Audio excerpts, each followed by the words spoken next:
Hello and welcome back to Prevention Connection.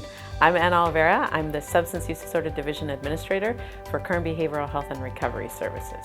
Part of what I do is, as a plan for beneficiaries in Kern County, we offer a network of providers for substance use disorders. We're responsible for managing that and managing the substance use disorder access line, which is how people access treatment in Kern County.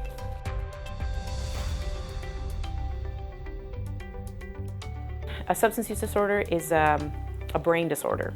Why? Because drugs will affect the brain's functioning, the brain's health, and it's not something that is based on somebody's moral character. People that have a substance use disorder or become addicted are not bad people.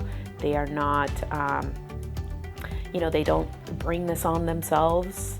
It just happens, and people have different reactions to how substances work in their brain. A substance use disorder can be with any substance, alcohol, drug, medicine, even natural kind of plants that have psychedelic effects. And what happens is that people that continue to use them will start developing problems related to the use. So they begin having cravings for the substance. They may develop problems with their life, school, work, relationships because of the continued use of the substance. They might have physical signs of problems with the substance, like tolerance, so they have to use more and more and more to get the same effect, or withdrawal, which means whenever they don't have the substance, they start feeling really badly, usually the opposite of the effect of the substance. That's kind of in general. Substance use disorders can be mild, moderate, or severe. So people that may use drugs or alcohol, not everybody develops a substance use disorder. Some people just can experiment for a bit and leave it like no problem. Others talk about using it one time and knowing that that's what they want to do forever. An opioid use disorder is a substance use disorder that's specific to opioids. And opioids are substances that are central nervous system depressants. And usually they involve pain medication, so that could be things like oxycodone, Vicodin, Percocet, all those prescribed medications.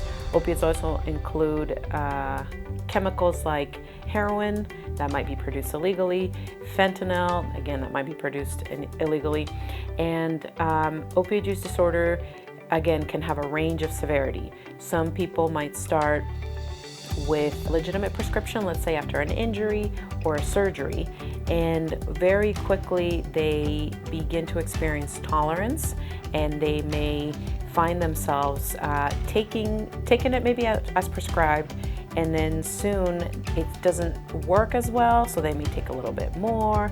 They may try to buy some on the street or ask friends and family for some, and that's how problems can quickly develop.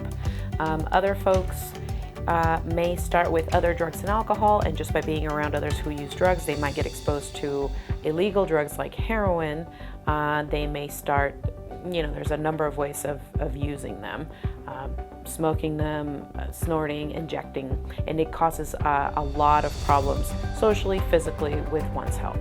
Addiction is a term that is not a diagnostic term, but addiction is a condition that usually encompasses all of those things that I just described. The fact that somebody has a use disorder doesn't mean they are addicted, and the fact that addiction is a family problem as well. It's not just one person.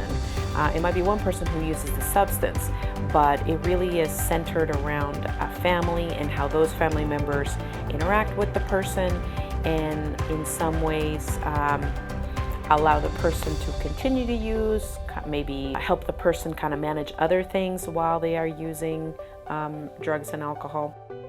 Make sure to subscribe to our channel to see part 2 of this question and answer, where we discuss treatment for opioid use disorder.